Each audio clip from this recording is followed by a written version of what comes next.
नमस्कार दोस्तों, मेरा नाम है विमल सिंह बालाजी स्टडी अड्डा में आप सभी का स्वागत है। बीपीएससी टीआरई 3 के हाल फिलहाल में जो रिजल्ट देखने को मिला उसमें कई ऐसे अभ्यर्थी हैं जो एक आधा नंबर से रह गए हैं और टीआरई 1-2 में भी सेम यही कंडीशन उनको देखने को जो है वो मिली। अब सवाल ये उठता है कि उनका अगला टारगेट क्या होना चाहिए। तो दो टारगेट, अगर शिक्षा विभाग से संबंधित वैकेंसी को लेकर के बात करें तो दो टारगेट को वहां पर देख सकते हैं। एक तो टीआरई 4 को लेकर के, जो कि आगे आने वाले टाइम में देखने को मिलेगा, और दूसरा है डी ट्रिपल एस बी को लेकर के 20,000 वैकेंसी भरे जाने को लेकर के एक नोटिफिकेशन पहले भी जारी हुआ था, जिसकी बात हम ऑलरेडी कर चुके हैं। एक नोटिफिकेशन 14 तारीख को भी जारी हुआ था और आज जो तारीख है वो 18 नवंबर 2024 की है और आज ही की तारीख तक जो स्थिति रिपोर्ट है वो भेजने को लेकर के इस नोटिफिकेशन में सारी चीज़ें बात की गई हैं। तो नोटिफिकेशन है आपका जिसमें लिखा है filling up of vacancies of all post in government of NCT of Delhi. इसमें बताया गया है कि as all the HODs are aware, जैसे कि सभी जो विभागाध्यक्ष हैं उनको ज्ञात है कि माननीय जो उप राज्यपाल हैं, गवर्नर हैज बीन, यानी कि वो लगातार जो पदोन्नति है और जो सीधी भर्ती कोटे के सभी खाली पद है, रिक्त पद है, उनको भरने के लिए विभिन्न विभागों द्वारा क्या प्रोग्रेस चल रही है उसकी लगातार वो निगरानी जो है वो कर रहे हैं। तो वही क्या भरे जा रहे हैं, नहीं भरे जा रहे हैं, क्योंकि उन्होंने कहा था ना कि 20,000 वैकेंसी भरी जाएंगी मार्च 2025 से पहले। आगे इसमें इन्होंने बताया कि in this regard honourable governor Delhi, इनमें इन्होंने बताया कि इस संदर्भ में 30/8/2024 को जो विज्ञान भवन है उसमें आयोजित हुई थी नियुक्ति प्रस्ताव के वितरण के अंतिम समारोह के दौरान जो माननीय उपराज्यपाल थे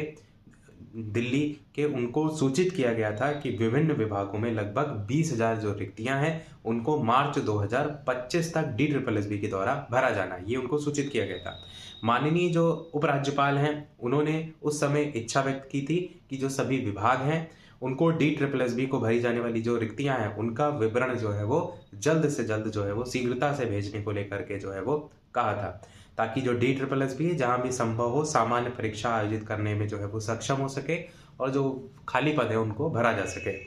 अगले पैराग्राफ में बताया इन दिस कनेक्शन, यानी इस संदर्भ में स्थिति की समीक्षा से पता चला कि कई विभाग हैं जिन्होंने अभी तक डी-ट्रिपल-एस-बी को अपनी जो मांगे हैं प्रस्तुत नहीं की हैं, क्योंकि जो वैकेंसी को लेकर के बात की गई थी ना कि भेजें, तो वही नहीं प्रस्तुत की है। इसलिए माननीय उपराज्यपाल ने कई विभागों के द्वारा डी-ट्रिपल-एस-बी को उपलब्ध जो रिक्तियां हैं उनको प्रस्तुत ना करने पर गंभीरता से विचार जो है वो लिया है।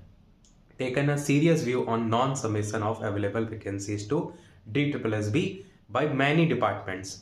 साथ ही ये भी पाया कि इस मामले में जो विभाग हैं उनकी ओर से ढिलाई के कारण पद खाली रह जाएंगे, जिससे आम जनता को सेवाएं प्रदान करने में प्रतिकूल प्रभाव पड़ेगा, विभाग के जो कामकाज है उसमें भी बाधा आएगी।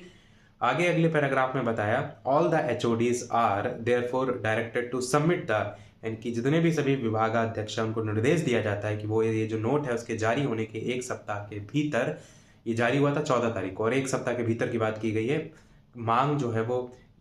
एक सप्ताह के भीतर डी-ट्रिपल-एस-बी से संबंधित जो भी सभी लंबित रिक्तियां हैं उनकी मांग प्रस्तुत करें। और साथ ही साथ एक तारीख दी गई थी इस संबंध में सेवा विभाग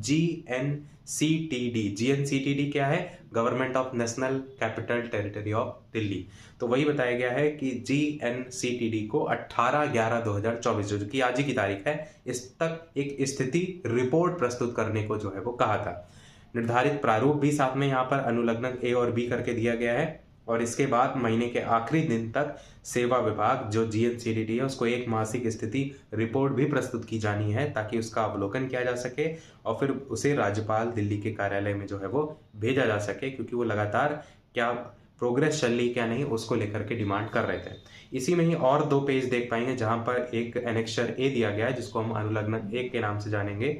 तो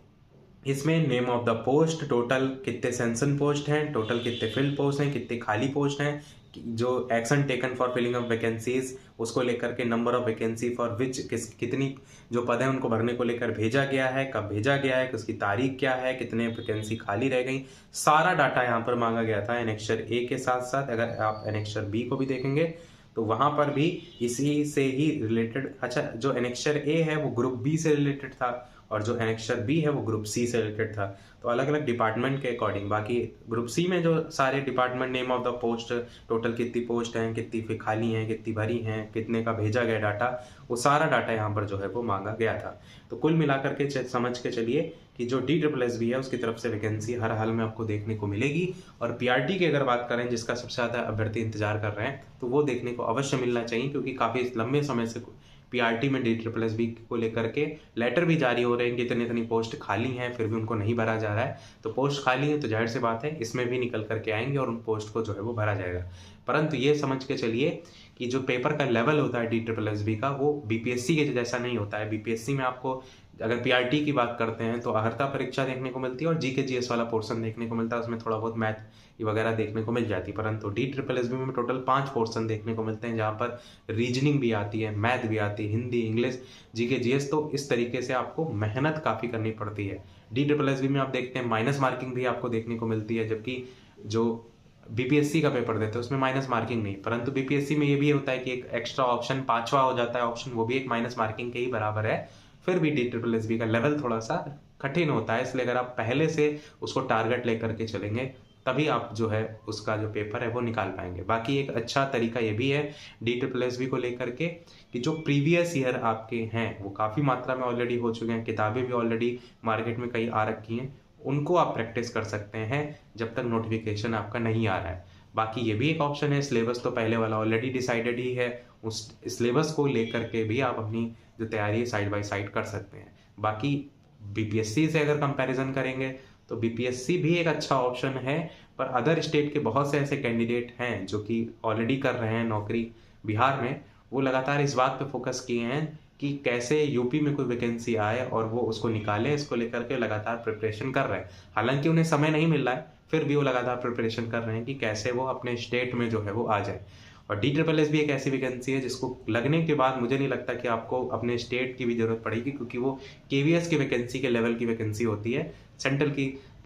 अगर वैकेंसी हम देखते हैं तो ज़्यादा प्रेफरेंस हर व्यक्ति देता है सैलरी के अकॉर्डिंग भी, सुपरडेट के भी कंपैरिजन में, तो DSSB बेहतर है हर मामले में। बस मेहनत ज़्यादा है, पेपर का लेवल ज़्यादा है, ये सारी चीज़ें हैं। पर जो बिहार के ऑलरेडी स्थायी निवासी हैं उनके लिए तो फिर BPSC से बेहतर कुछ नहीं है, क्योंकि उनके घर में भी रहेंगे और साथ साथ में उस पेपर के लेवल की अगर फीमेल की कट ऑफ देखते हैं तो वो भी ठीक ठाक रहती है। तो वहाँ के कंपैरिजन में यहाँ के डिपेंड करता है आप कहाँ रहना चाहते हैं, आप किस वैकेंसी को लेकर तैयारी करना चाहते हैं, वो आपके ऊपर है।